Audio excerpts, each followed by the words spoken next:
Coming up on Look Today, the City of Saratoga Springs officials are celebrating the success of their gun buyback day. I've got details. Plus, schools in our area are about to receive funding to purchase smarter technology for the classroom. More on that coming up. And apparently the color gray just cost Queensbury $5,000. It's all ahead on Look Today.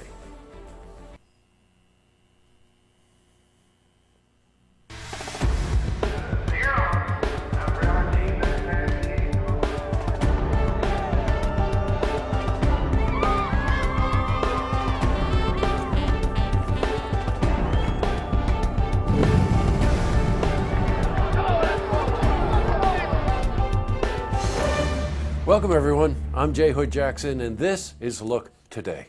On tonight's program I sit down with Mike Billock. He's a member of Bond, Shenick and King, and he's here to talk to us about labor law issues. And they include overtime and, of course, the tip credit issue. This is part of our series, A Look at Law. I also sit down with Kim Wegner. Now she's coordinator of Enrichment Services, STEM Education, and Career Connections for BOCES.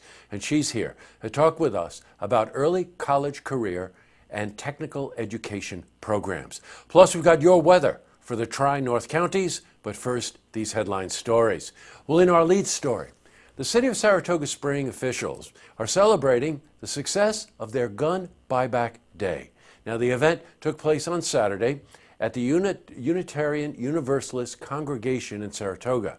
Now, people from the Tri-North counties were invited to come and sell unwanted or unused guns to the city. The price was around $100 per gun. Now, Saratoga Springs Commissioner of Public Safety Peter Martin spoke at the City Council meeting last night about the success of the event. I'm very pleased to announce the success of the gun buyback program, and I look forward to hopefully some future buyback programs. People were lined up as early as a half an hour before we even opened for the exchange for their unwanted and unused firearms.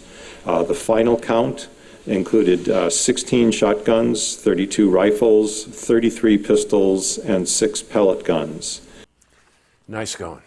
Okay, in other news, well, schools in our area are about to receive funding to purchase smarter technology for the classroom. Queensbury, Fort Edward, Hartford, and Schuylerville are the first 4 to have their smart schools technology plans approved by the state. Now, Queensbury is hoping to use their $179,000 allocation to expand their Spartan Techno One-to-One initiative, which, by the way, is going to put Chromebook laptops in the hands of every, are you ready, first grade students. What a world. Now, we spoke to Superintendent of Queensbury Schools, Doug Huntley. Instruction has changed as a result of the one-to-one technology. We can now personalize instruction much better than we ever have before. Students can proceed at their own pace, at their own level of understanding of material. It's really helped an awful lot in the classroom. And teachers have embraced the technology tremendously, but so have students and parents. Switching from news to weather. Well, today was cloudy with temperatures in the 60s, just downright chilly. Let's see how the rest of the week is shaping up. For a more detailed look at our weather, let's head to the Glens Falls Weather Center for a look at your first forecast. Thanks, Jesse. I'm meteorologist Clarence Foster with your first look weather update on Look TV. Let's take a look. We currently have beautiful, basically dry weather for now. Plenty of low-level cloud cover from earlier today. Here's a little bit of a closer view across our area. And as we go along during the evening hours, that cold front is well off towards the south. Huge area of high pressure set to dominate the forecast, and that's going to continue into your Thursday and Thursday night. Mostly cloudy overnight, 49 the expected low, so cool evening, light and variable winds.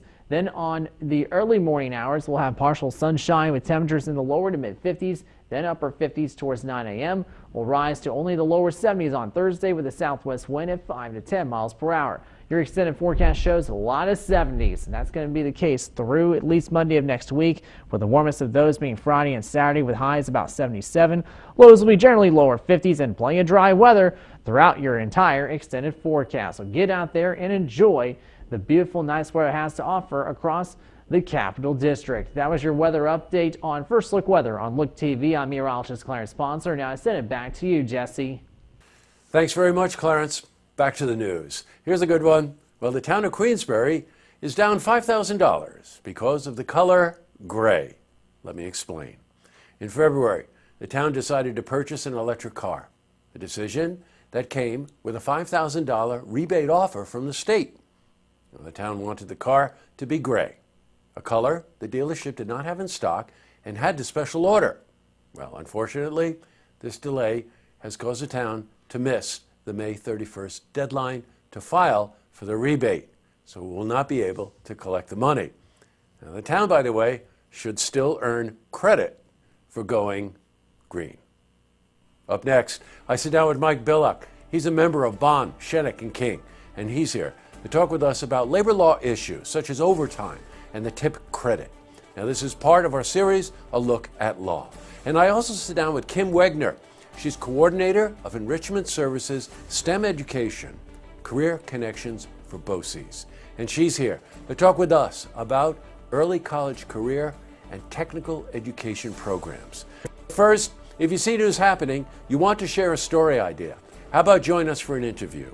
Then give us a call on the hotline. The number is 798-8000.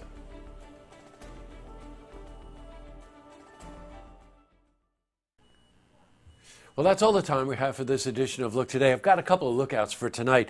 First and foremost, National Ballet of Cuba opens its residency tonight at the Saratoga Performing Arts Center. This is a very unusual event and a wonderful way to open the season. So please, between now and I think it's Saturday night, very few opportunities to get to see this world-renowned dance company, National Ballet of Cuba. Also, just a note, every single year we look forward to covering Smart Tech graduation. And Andrew's on vacation, and we couldn't cover it this morning. And I just want to congratulate everyone, the Smart Tech campus. These students, as you know from our coverage throughout the year, are doing amazing things, and they are the future. And one last thing, you may know, if you're on the highway, that the motorcycles are in town. It's Americade up in Lake George. And just a reminder, I know I needed to remind myself, just be careful out there on the highway. A lot of motorcycles, okay? All right, tonight on Look TV, it's the Saratoga City Council meeting, brand new one. A lot of very important content was covered in this City Council meeting. And don't forget, tune in tomorrow night for the stories that matter to you. Good night, everyone.